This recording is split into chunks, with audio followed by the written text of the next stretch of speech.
Salut à tous, dans ce podcast, je vais parler avec vous du minimalisme encore une fois et on va discuter de savoir si le fait de vivre avec vraiment le minimum nécessaire est réellement une pratique extrême ou est-ce que c'est une pratique naturelle. Gros spoiler, pour moi, évidemment, vous avez deviné que c'est une pratique extrêmement naturelle et je vais étayer mon propos avec différents arguments dans ce podcast. Alors, si je pose cette question et si j'ai écrit un article sur ce sujet, c'est parce qu'à un certain moment, sur mon chemin vers le minimalisme, je ne suis pas encore dans les plus extrêmes, bien que je l'ai été étant étudiante, mais ayant des enfants, c'est un peu compliqué de n'avoir presque rien, surtout dans la société actuelle. Néanmoins, je suis très, très minimaliste, vraiment ultra minimaliste. Et donc, je me suis posé cette question parce que quand on commence à vivre simplement, on va parfois essuyer des réactions en fait de la part des gens, des remarques franches, parfois c'est juste des regards, parfois c'est juste un mal-être, enfin un malaise, je veux dire, quand quelqu'un rentre chez vous. Et toutes ces choses, je les sens et je sens aussi la pression sociale qui s'applique à de nombreux individus pour continuer à consommer à outrance, en fait. La pression est réelle. D'ailleurs, c'est clair que quand vous êtes une des rares personnes à n'utiliser que ce dont elle a besoin sur cette planète, donc de la nourriture, un logement, de quoi se chauffer, quelques vêtements, voilà, vraiment la base, on va dire, sans tomber dans le show-off, sans tomber dans les extrêmes, eh bien, au contraire, vous faites partie d'une minorité et comme le reste, en fait, de la société, bien que, dans la ville où j'habite et enfin, de manière globale en Europe, je pense que les gens sont de plus en plus ouverts à l'idée de vivre avec moins. Mais quand même, je pense, quand je vais dans les magasins et quand je sors simplement de chez moi, je vois que les gens sont très, très, majoritairement encore coincés dans la «matrice» entre guillemets, à penser que, c'est normal, de gaspiller les ressources, que c'est normal d'avoir plus, enfin, pas d'avoir plus, mais que c'est normal d'utiliser des choses enfin, d'acheter des choses qu'on n'utilise pas, de détruire la planète pour acheter des choses qu'on n'utilise pas, en fait. Et du coup, quand vous êtes une des seules personnes ou une des rares personnes dans votre environnement direct qui vivez, simplement, c'est vrai que les gens vont vite se demander si vous n'êtes pas un peu toqué au fond. Les gens peuvent se moquer carrément ou bien se dire que vous avez des problèmes mentaux. Ça peut aller aussi loin que ça. Après, les êtres humains ont vraiment le chic pour, étiqueter celui qui est différent de malade mental. Alors que qu'est-ce que c'est la maladie mentale? On en parlera dans un autre article, dans un autre podcast. Qu'est-ce que c'est le fait d'être normal? Et ça aussi, on va le développer, au cours de ce podcast. En tout cas, c'est mon point de vue, peut-être que vous ne pensez pas pareil, mais c'est mon point de vue. Et donc ce que je voulais aussi dire, c'est, moi, par exemple, je vais parler d'expérience, pour, voilà, pour donner mon impression, en fait, de la situation. Mais je vis dans une ville assez, «cossue» entre guillemets. C'est une ville où les gens ont pas mal d'argent de manière globale, mais j'ai aussi vécu dans des villes plus pauvres et le problème était plus ou moins le même à une autre échelle, on va dire. Même si ici, vous avez des Porsche à toutes les rues, dans d'autres villes qui étaient «moins riches» entre guillemets, où j'ai vécu, c'était aussi le même problème de surconsommation. Juste pas exactement les mêmes produits et pas la même gamme de prix, mais c'était le même problème de surconsommation. Et donc au début, quand j'ai recommencé à minimaliser, parce que j'ai recommencé à minimaliser, à l'été 2024, j'en ai déjà parlé dans un autre article, hein, donc de mon trajet, de minimalisation. Quand j'étais étudiante, j'étais, minimaliste extrême pour cette fois-là, c'est-à-dire que j'avais vraiment, tout ce que je possédais dans une ou 2 valises et c'était tout. Et j'ai vécu comme ça pendant plusieurs années et ça me convenait. Ça m'a permis d'ailleurs de réussir mes études à moindres frais. Donc ça, j'en ai parlé dans un autre, article, je vous mettrai le lien dans la barre de description en dessous. Je reprends donc le fil de ce que je disais parce que j'ai encore une fois digressé, mais donc au début, quand j'ai recommencé à minimaliser, bah, du coup, j'étais plus étudiante, donc j'avais pas entre guillemets «d'excuses» pour vivre simplement. Parce qu'en tant qu'étudiant, ça je l'ai lu dans plusieurs livres et c'est totalement vrai, comme, par exemple, Pierre-Yves McSween, qui a écrit «En as-tu vraiment besoin?».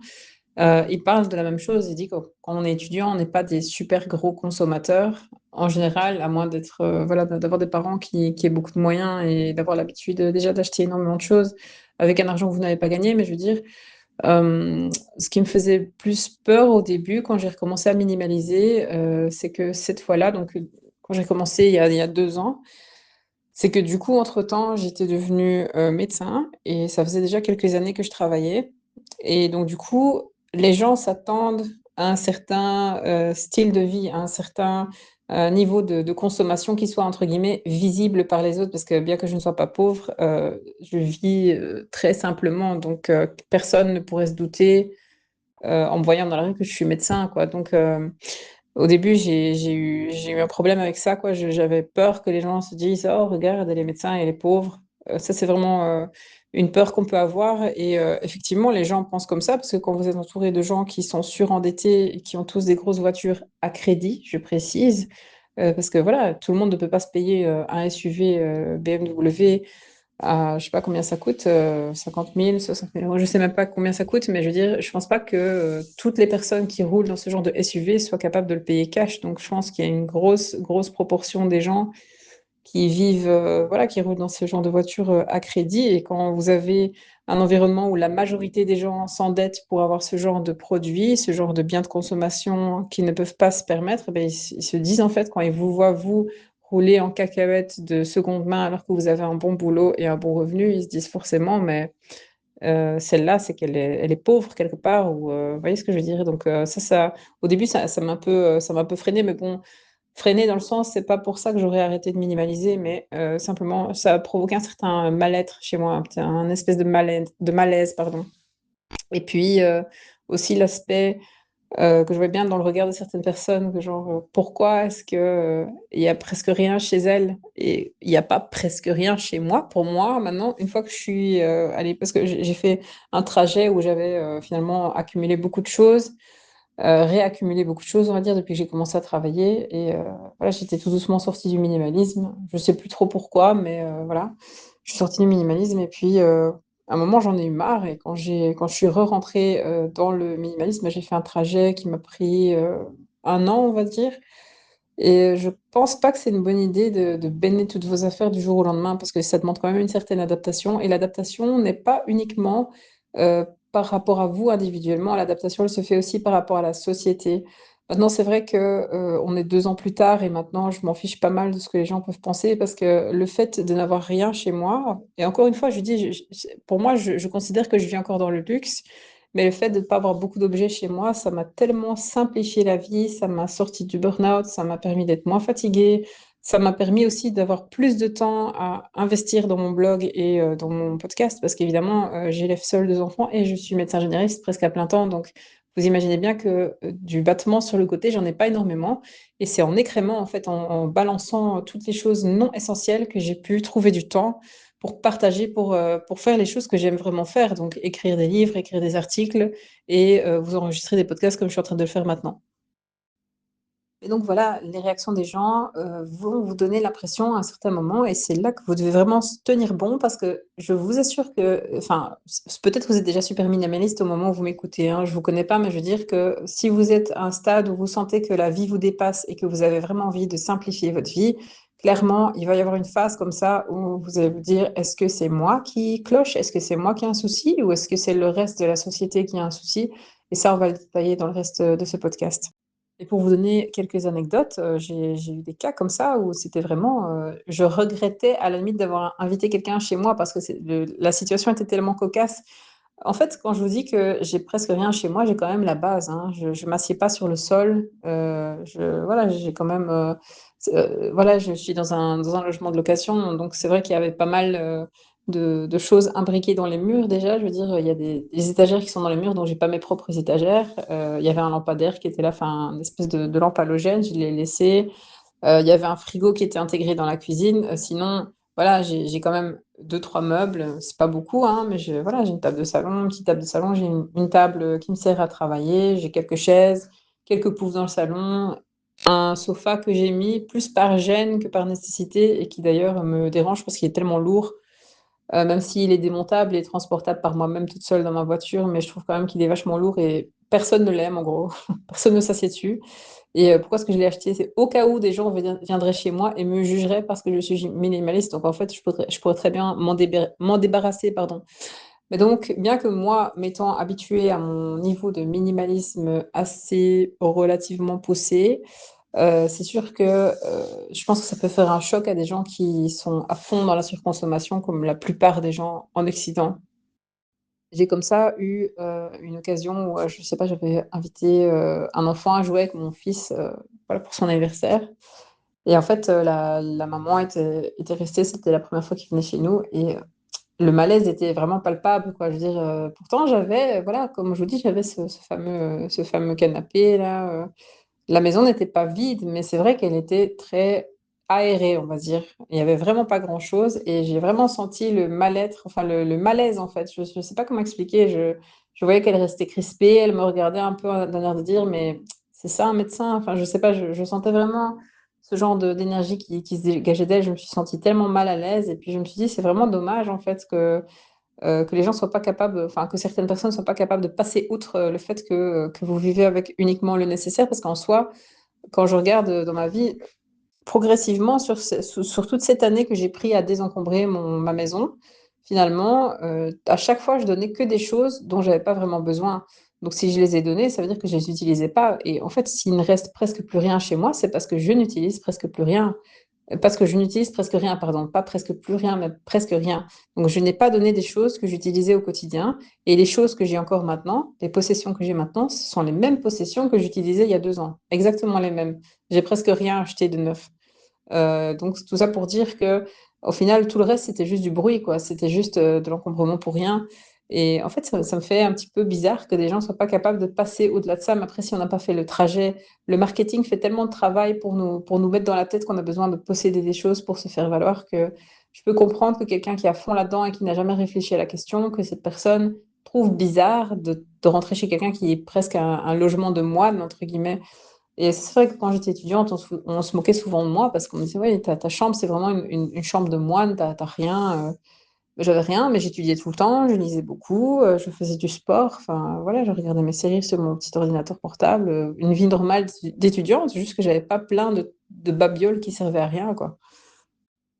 Et donc la question de base, parce que j'arrête pas de revenir, mais bon, ici, je me permets de parler un petit peu plus, de digresser un petit peu plus parce que je pense que le sujet du minimalisme, c'est vraiment un sujet qui est super large, super, intéressant, en tout cas pour moi. Et donc je pense que toute digression est aussi intéressante. Voilà. Et puis c'est aussi un peu égoïste de ma part, mais c'est un petit peu mon endroit pour vous parler de ce qui me passionne, quoi. C'est vraiment la simplicité pour moi, c'est vraiment, presque une religion, quoi.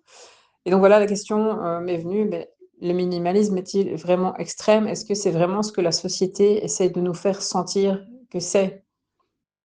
Et pour moi, c'est surtout la surconsommation qui est extrême. Je vois pas en quoi le minimalisme est extrême.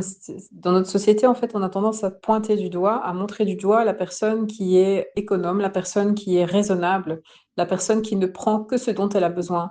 Donc c'est-à-dire qu'on va trouver, illogique que quelqu'un soit minimaliste et bah, dans toute la logique minimaliste, par exemple, ne prenne que les fruits de l'arbre, enfin que je veux dire, par exemple, sur un arbre, que les fruits qu'il va vraiment manger. Et on félicite, on salue celui qui, voilà, qui va se goinfrer toute la journée, à la limite, qui va devenir obèse. Vous voyez ce que je veux dire? Avec les objets, c'est la même chose. On va saluer celui qui roule en SUV de marque, de luxe, on va saluer celui qui s'endette pour avoir une maison bien trop grande par rapport à ses réels besoins.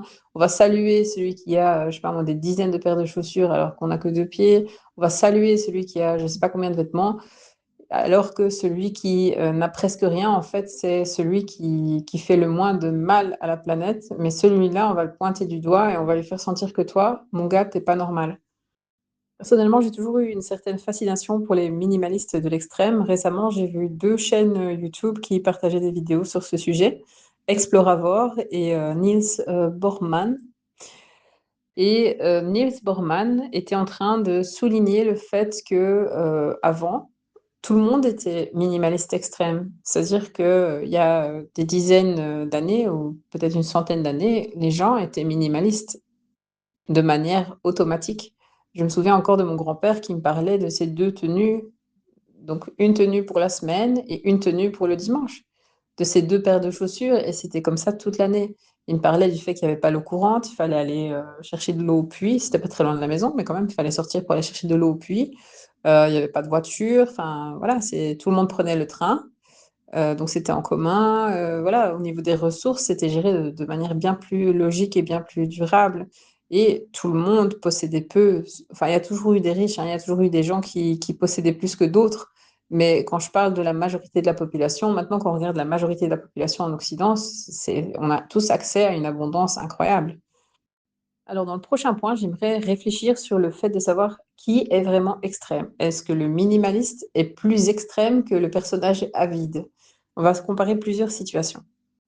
Pour prendre l'exemple des vêtements, on se rend compte que les minimalistes, ils ont souvent très peu de vêtements et donc ils ont tendance à porter souvent la même chose et surtout à les utiliser jusqu'à ce qu'ils soient vraiment usés.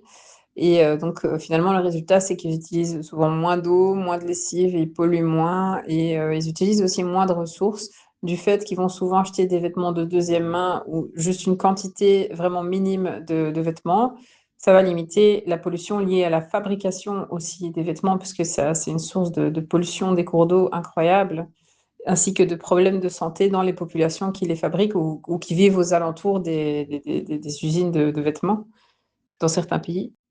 Et puis, c'est aussi, moins de travail et moins de stress forcément. Non seulement moins de travail pour avoir l'argent pour acheter plein de vêtements, mais c'est aussi moins de travail à la maison. C'est moins un moins grand nombre d'éléments à nettoyer, à plier, à repasser et cetera et c'est aussi moins de stress de manière globale. Il y a moins de decision fatigue le matin, je veux dire, donc vous n'avez pas genre 1 million de choix de tenues différentes. Non, vous avez quelques tenues, voilà, qui normalement doivent toutes vous plaire puisque vous en avez que quelques-unes.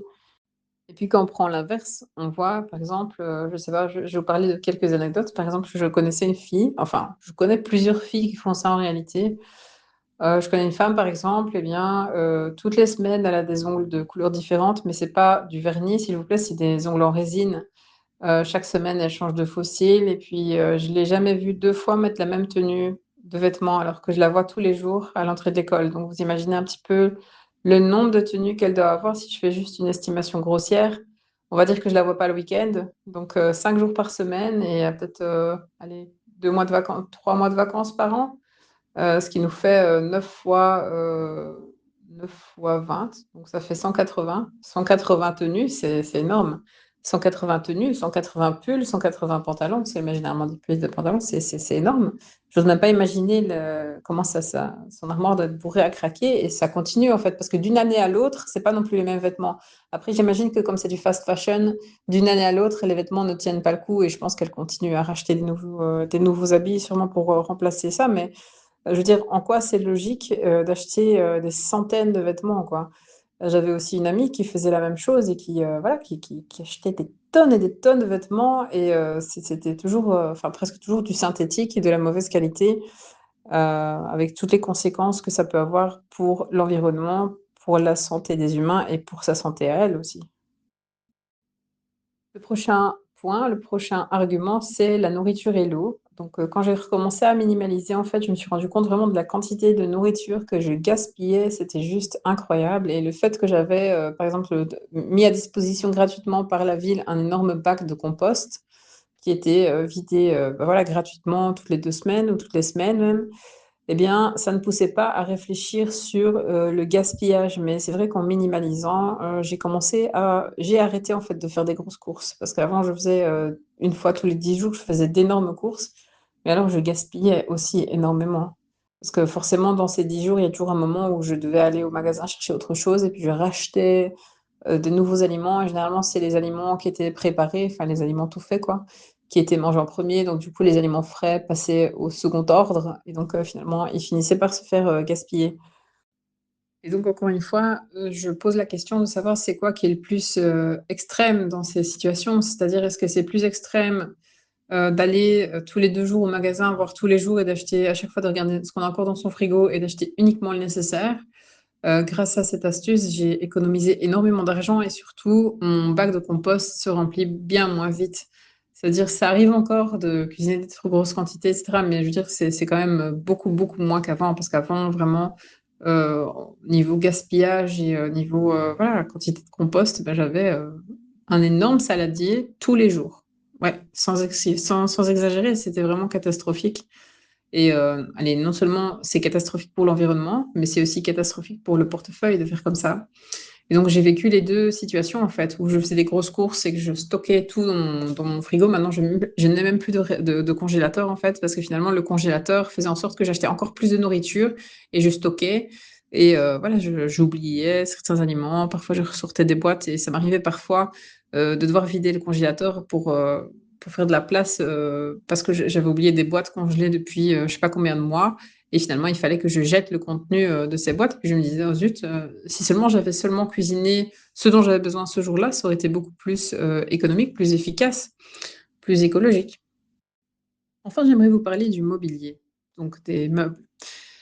J'ai remarqué que pas mal de gens jettent des meubles encore valables juste parce qu'ils ont envie d'acheter des meubles plus neufs, plus récents ou plus luxueux. Donc c'est-à-dire, il y a pas mal de gens qui, veulent monter dans l'échelle sociale, je pense. Enfin, j'imagine que ça doit être un petit peu le mode de pensée et qui donc, à chaque fois qu'ils ont une augmentation de revenus ou qu'ils ont économisé un peu plus, eh bien, ils vont faire un upgrade de leur style, mobilier et donc, voilà, gaspiller en fait et j'avais, comme ça une personne dans ma famille qui accumulait tellement les meubles que c'était impossible de marcher chez elle. C'était vraiment, quand je rentrais chez elle, je me sentais toujours tellement étouffée et des fois je me prends à rêver, je me dis: «Si cette personne, avait été minimaliste, mon Dieu, sa maison aurait eu l'air tellement énorme», alors que voilà, sa maison n'était pas spécialement trop petite, hein, c'était juste qu'elle avait tellement de choses qui étaient bourrées dans la maison, et principalement des meubles donc, que vraiment on se cognait les genoux, c'était pas possible de faire 2 mètres sans se cogner, quoi.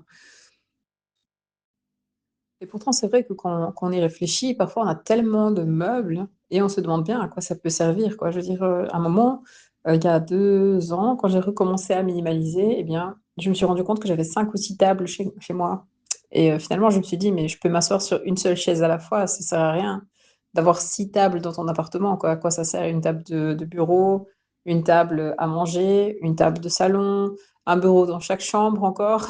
Comme si, je savais me dédoubler quoi, donc c'était pas très logique, c'est un vrai gaspillage des ressources. Maintenant c'est vrai que, du coup, bah, quand on enlève les meubles, voilà, qu'on a en trop, tout d'un coup le logement a l'air tellement énorme et il a l'air tellement vide aussi, mais c'est surtout à ce moment-là qu'on se rend compte qu'on n'a pas besoin de louer autant d'espace. La section numéro 2 de cet article, c'est, «Le minimalisme est la norme dans la majorité du monde». Ce n'est pas parce qu'on vit en Occident et qu'on est dans une abondance incroyable et encore dans un luxe, même après les crises économiques que nous avons traversées, donc la crise de 2008 et la crise encore, récente après la guerre en Ukraine. Ce n'est pas parce que nous avons vécu ces crises économiques-là que nous savons ce que c'est de vivre, «normalement» entre guillemets, enfin moi, ce que j'appelle moi normalement en utilisant uniquement ce dont on a besoin. Je me rends compte parfois quand j'écris mes articles, sur le minimalisme et la simplicité qu'en fait je suis pas minimaliste ni simple du tout parce que quand je compare avec des gens qui sont, voilà, qui vivent en accord avec la nature, comme par exemple, je pense les Kenyans qui ont une empreinte, carbone, nulle ou négative. On est encore loin du compte. Quand je calcule mon empreinte, carbone, elle est encore beaucoup trop élevée donc je me rends compte qu'on est vraiment dans un luxe pas possible et ce que je trouve alarmant, c'est, que les gens qui sont autour de moi, consomment encore plus en pensant parfois être pauvre, ce qui est incroyable. Par exemple, j'ai donné la plupart de mes possessions, donc j'ai vraiment, j'ai une «cacahuète» entre guillemets.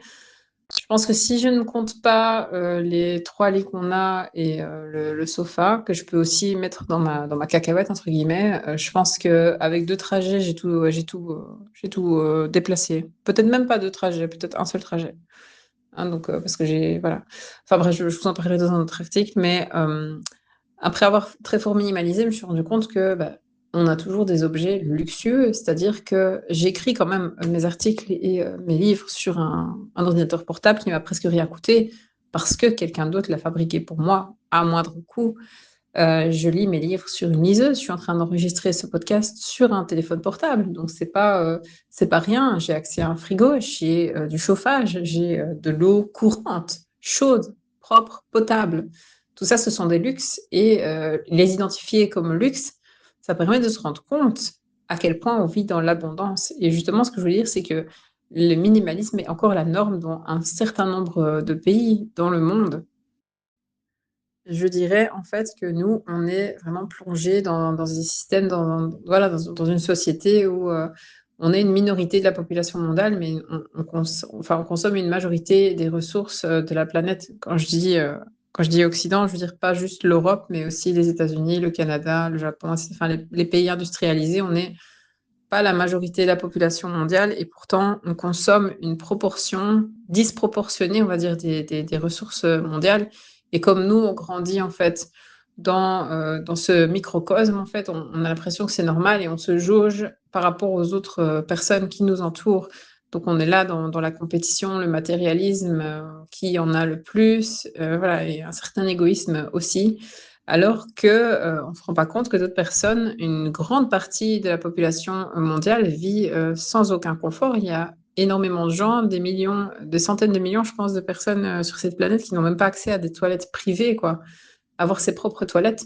Non, si je disais ça à quelqu'un qui habite ici, je pense que la personne me rirait au visage parce que les gens ne se rendent pas compte.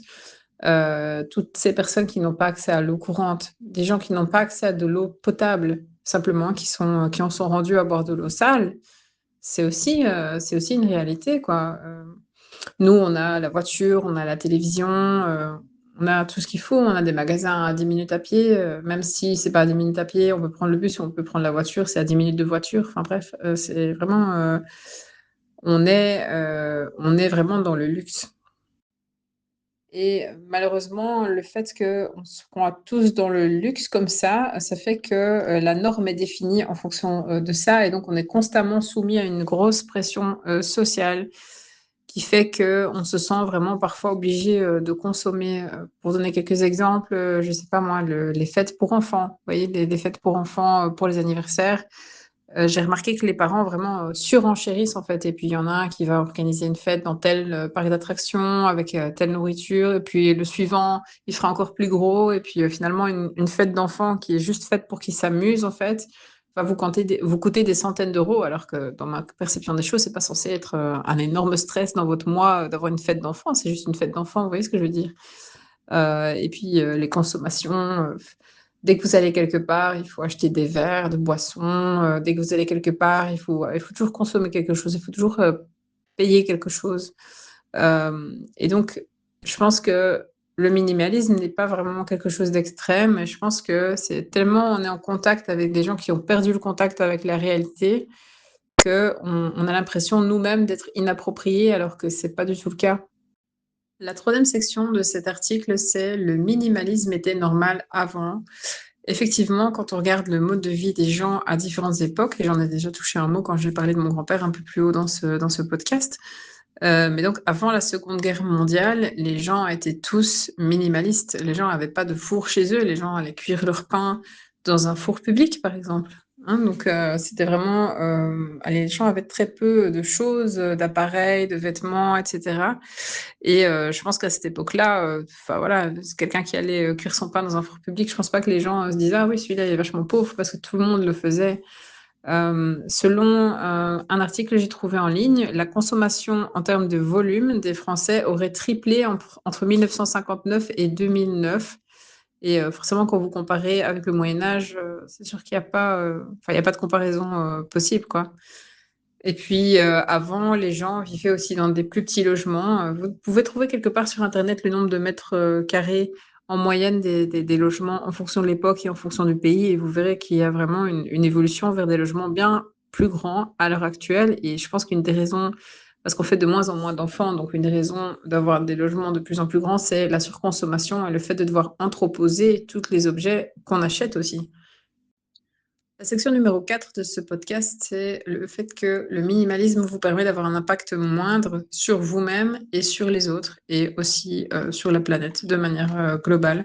Donc à ce niveau-là, je pense que mon point de vue est plutôt clair et je pense que c'est impossible à réfuter.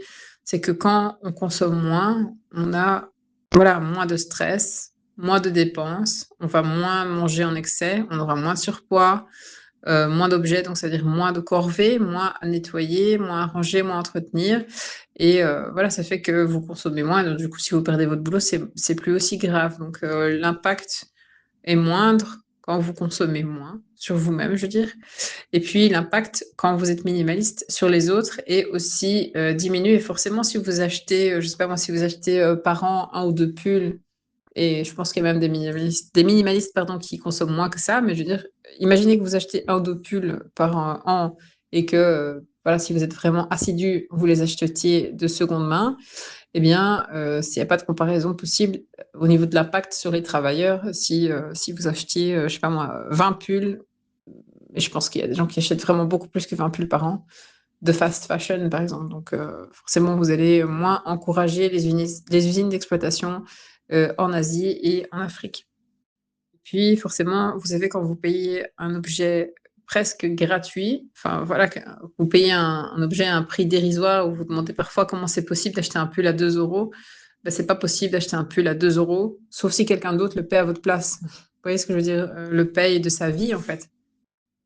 Et donc finalement, qu'est-ce que vous trouvez le plus extrême? C'est d'acheter 2 ou 3 vêtements par an, enfin, par exemple, 2 ou 3 chemises en coton chaque année, de préférence de seconde main, ou est-ce que vous trouvez que c'est plus extrême d'acheter, je sais pas, des dizaines et des dizaines de pulls en polyester ou en polymère, enfin voilà, en plastoc quoi, qui ont nécessité, le labeur d'enfants en Asie ou en Afrique, avec une pollution monstre, des cours d'eau.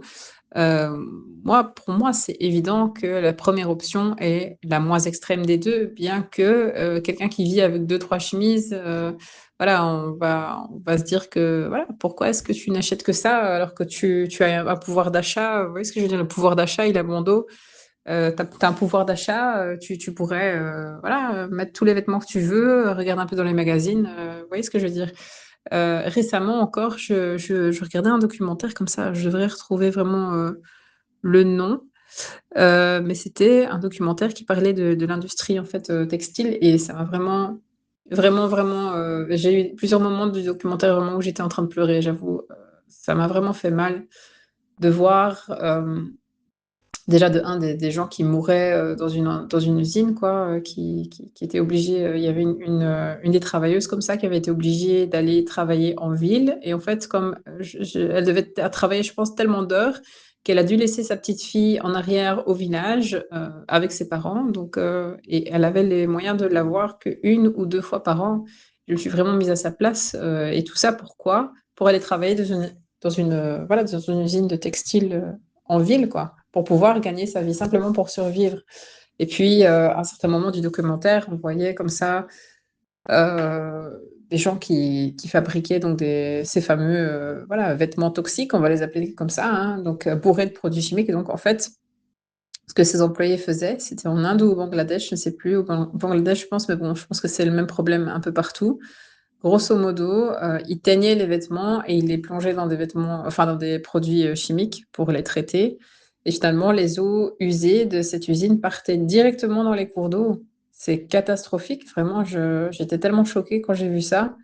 Et en fait, après, ils montraient l'impact sur la population locale. Donc ils montraient que, les enfants, qui avaient bu l'eau contaminée, enfin qui avaient grandi dans les zones, dans les kilomètres autour de ces usines, qu'ils avaient des gros troubles neurodéveloppementaux, heu, voilà, qu'il y avait énormément de handicap, voilà, physique et mental, et on voyait tous ces enfants, en fait, qui étaient incapables de marcher, incapables de parler, et puis on les voyait un petit peu plus grands, et puis, ils parlaient aussi des décès précoces, et que les gens là-bas n'avaient pas l'argent pour les soigner, donc du coup, ils attendaient juste que leur enfant meure, quoi, grosso modo.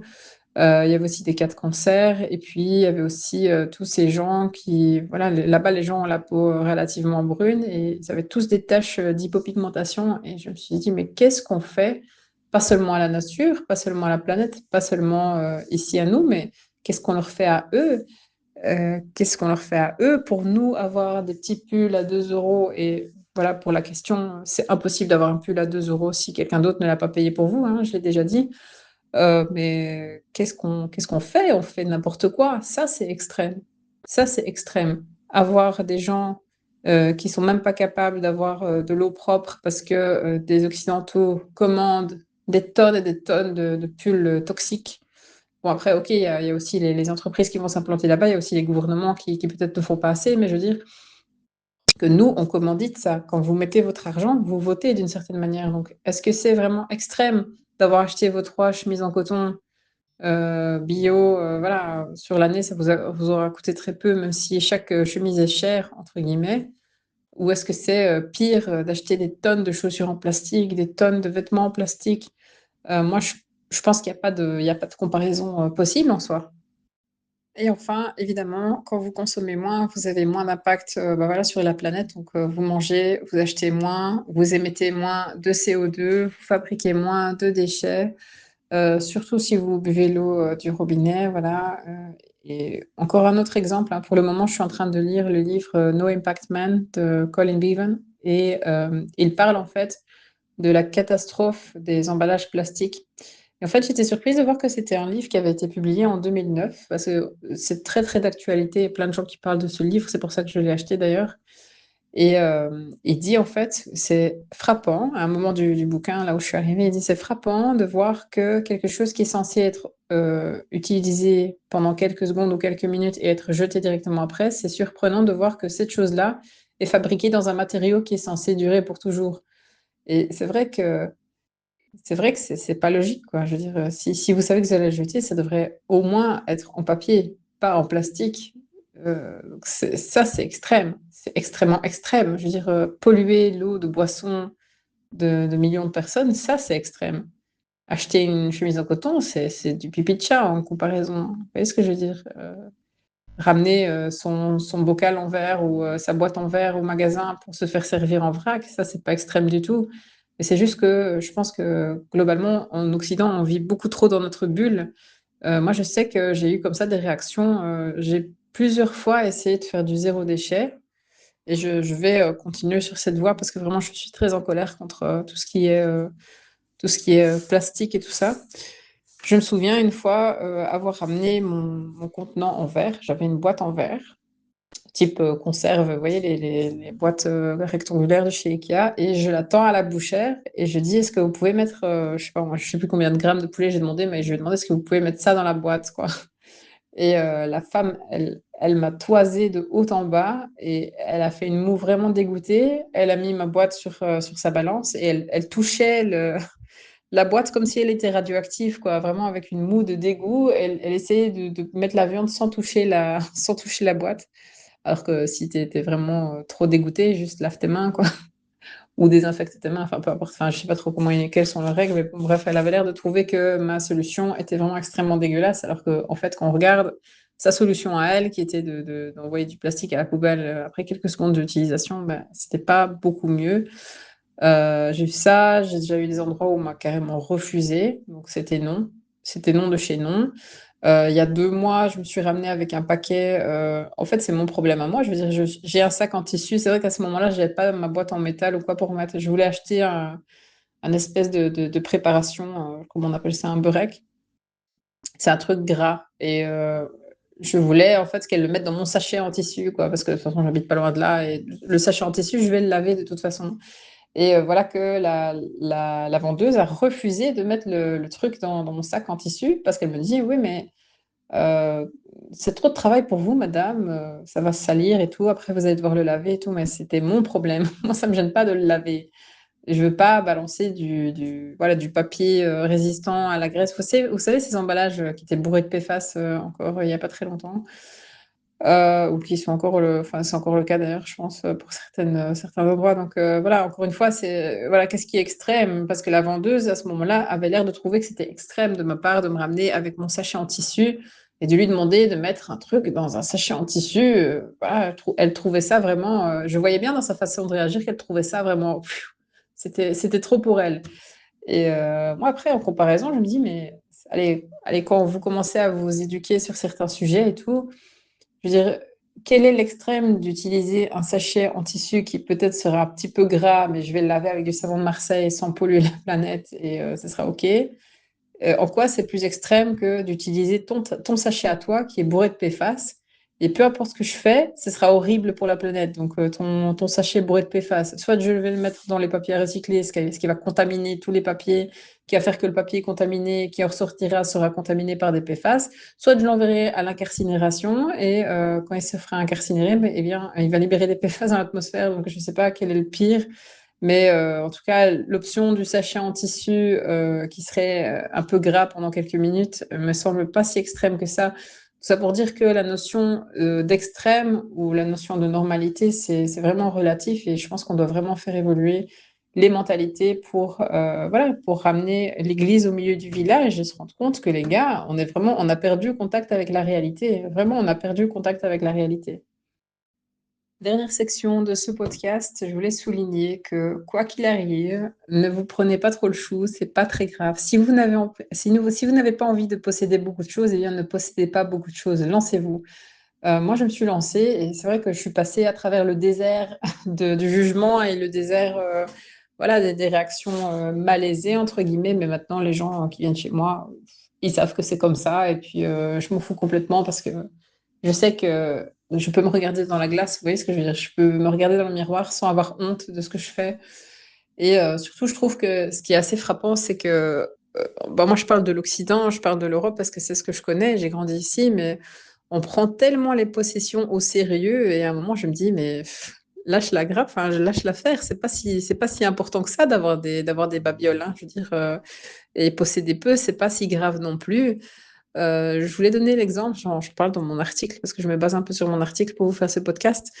Hem, Par exemple, récemment, j'avais un patient qui me dit, «Chez nous, on n'a pas de chaise, on s'assied sur le sol» et c'est une question de culture, je pense qu'il vient d'Afghanistan, quelque chose comme ça et puis je me suis dit: «Mais en fait, chez nous aussi, c'est pareil, hein». Je vous ai parlé un peu plus tôt dans ce podcast, de ce sofa que j'ai acheté par pure gêne, en fait, juste pour être sûre d'avoir un sofa si jamais quelqu'un venait chez moi et puis, en fait, je me dis: «Mais si vraiment quelqu'un venait chez moi, enfin, moi, je regarde jamais la télé, donc je vais même pas c'est même pas dire qu'on irait dans le salon pour regarder la télé parce que j'allume pas la télé, donc il pourrait très bien s'asseoir, je sais pas moi, vite fait, à la table, sur une chaise, quoi, boire un verre et discuter. On pourrait même mettre un film sur l'ordinateur, sur la table si vraiment on avait besoin de regarder quelque chose, mais je veux dire, par exemple, quand j'observe les enfants s'assoient, naturellement sur le sol, quoi. Les enfants sont tellement simples.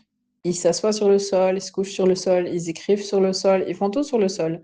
Après, on leur apprend qu'il faut pas le faire, mais en soi, ils ont, cette façon d'être naturellement, minimalistes, en fait. Les enfants sont naturellement minimalistes.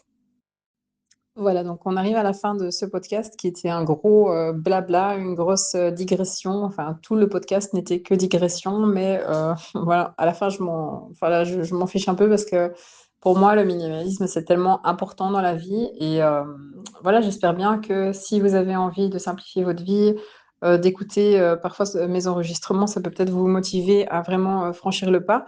Je ferai sûrement un autre podcast sur les avantages du minimalisme et sûrement qu'un seul podcast ne sera pas assez, ne sera pas suffisant d'ailleurs parce que, il y a tellement d'avantages que je saurais même pas, les nommer en fait. Tous les aspects de la vie sont un avantage quand on est minimaliste.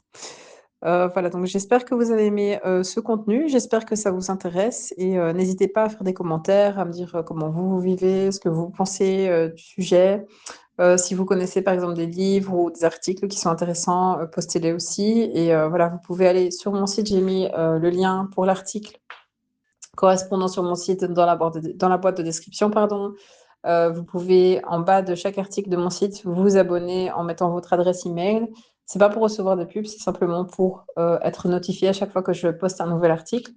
Vous pouvez aussi vous abonner évidemment sur, YouTube et puis vous pouvez, mettre un like, ça fait toujours du bien, si vous avez apprécié ce contenu et puis, voilà, on se retrouve pour un autre, sujet, je vais me baser sur un autre article de mon site et voilà, on se retrouve bientôt.